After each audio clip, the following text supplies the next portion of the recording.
50,000 reservation fee lang para masimulan mo na magkaroon ng sariling bahay sa isang exclusive subdivision dito sa Sindalan, San Fernando, Pampanga. Meron itong 2 carport at included na rin ang gate and fence. Almost complete na talaga ang turnover paglilipatan ng bahay na ito.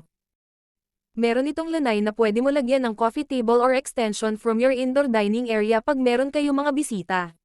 Napakaluwag pa ng excess lot sa back part ng property na pwede mo gamitin for your future expansion. Again, kasama na ang gate and fence sa back, front and side. Kasama na rin ang metal louvers at metal clotheslines or sampayan dito sa likod. At sa isang side naman ng property ay merong covered washing area and dirty kitchen with cabinets. Appliances at personal things na lang ang kulang. 164 square meter ang lot area kaya may enough space ka pa for your landscape garden. Meron itong 135 square meter na floor area. 4 bedrooms and 3 toilet and bath. May design and lights na rin ang ceiling at walls upon turnover.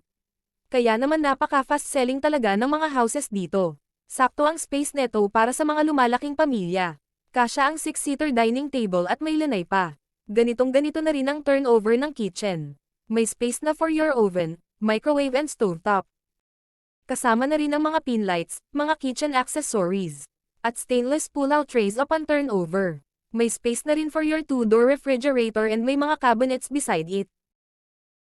Sa ground floor ng house na rin located ang isang toilet and bath at isang bedroom, na pwede ninyo gawin maid's room or guest room. O kaya naman ay mini office. Depende na lang sa preference mo.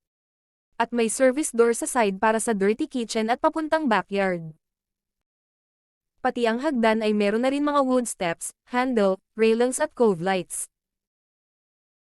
Ito naman ang common toilet and bath para sa 2 bedrooms dito sa second floor.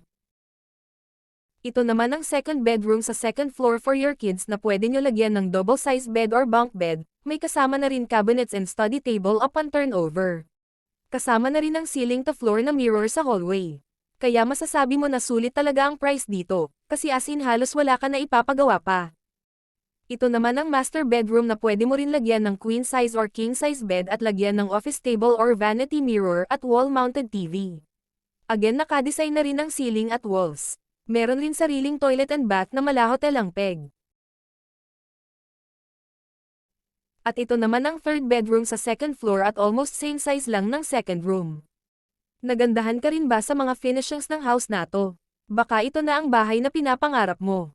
Ako si May Masangkay ng Greatland.ph at follow nyo ako for more house tour. Tawagan mo ako kung gusto mo mag-invest dito. Follow, like and share. Salamat po.